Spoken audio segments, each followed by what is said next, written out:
Hey guys, welcome to the channel. Today I have by far the absolute best way to infinitely farm runes in Elden Ring, completely AFK. This one doesn't require you to reset groups of enemies every 10 to 20 minutes and is accessible at any level. Not to mention this method should scale with your character, and on my higher level characters I was making over 1 million runes every 10 minutes or so. Let's get into it.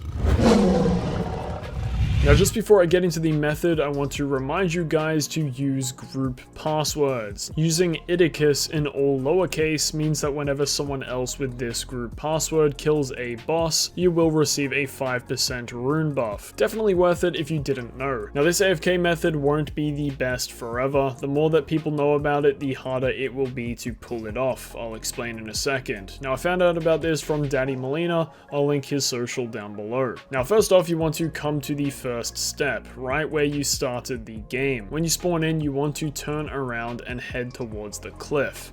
Now follow the path I take on my horse. You're going to see all the bloodstains here because obviously people are messing this jump up. It's not too difficult, just jump in this direction and then double jump to catch onto this ledge. Now there are actually two places you can go. One is over here in this corner right there, and the other one is across. I just got to get a run up to show you.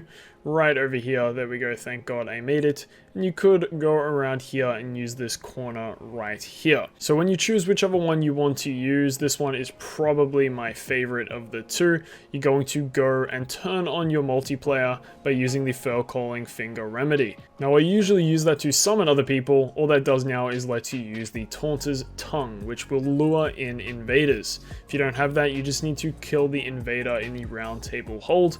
That is how you acquire it. I'll assume most of you will already have it. Now another important thing is you want to make sure that your white cipher ring is turned on. That will bring in hunters, which is very important, and of course turn off your blue cipher ring if you have that turned on. You don't want to accidentally be pulled out of your world during AFK. If you don't have the white cipher ring, you can buy it from the Twin Maiden Husks for 1,000 runes at the round table hold. Now I like to hide myself with the Mimic Veil just to add an extra level of sneakiness, and now you just leave your PC or console. Now what happens is you are continuously invaded by other players, and they will either die looking for you, leave the game, or what seems to happen the most is a hunter will be summoned to protect you, who will then kill the invader.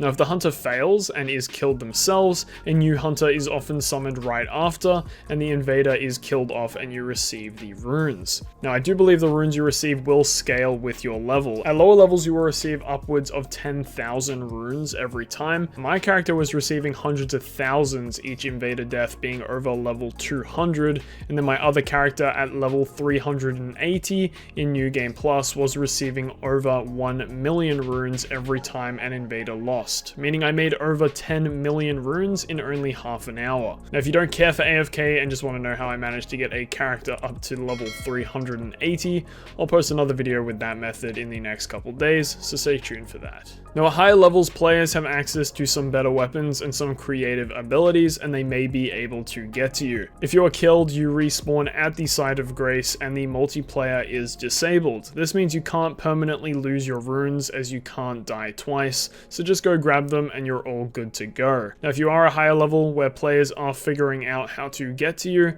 follow the path I take on screen instead. This is another alternative place where I actually haven't managed to be killed yet. Now you won't take fall damage when you jump off here because of the wind tunnel, and if you fall you can get back up by going around over here. Now I have found that this area works wonders as there's not really anywhere for people to shoot you from. Do keep in mind people will figure out a way to hit you, and the downside is that you do seem to get invaded a little less from my experience. Not sure if it's because it's further away from the site of grace, but I thought I'd let you know nonetheless. So there you go guys, make use of this before everyone learns of it and people start hunting you down deliberately. Let me know how many runes you guys get at your level, and subscribe for more guides like this in the future. Take care my friends, and I'll catch you in another video. Peace.